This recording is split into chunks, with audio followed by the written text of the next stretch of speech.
C'est cette ambulance qui a transporté la première victime à l'hôpital.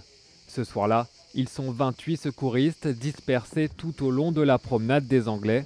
À 22h30, ils aperçoivent le mouvement de foule. La police leur signale un camion qui écrase tout sur son passage. Une scène effroyable face à laquelle personne n'est vraiment préparé. On se remémore toute notre expérience pour être le plus efficace possible. Un sentiment, un petit peu de dégoût parce qu'il vient de se passer, mais on réalise très vite qu'il faut passer au-dessus de tout ça et faire des gestes efficaces pour sauver le maximum de personnes. Les secouristes montent en quelques secondes un poste de secours au palais de la Méditerranée pour prendre en charge les nombreux blessés.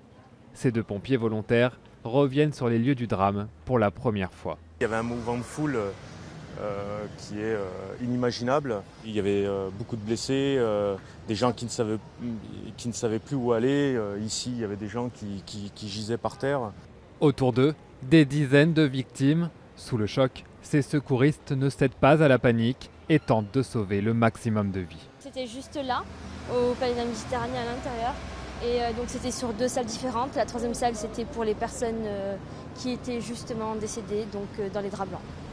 Le lendemain, beaucoup ressentent le besoin de s'exprimer.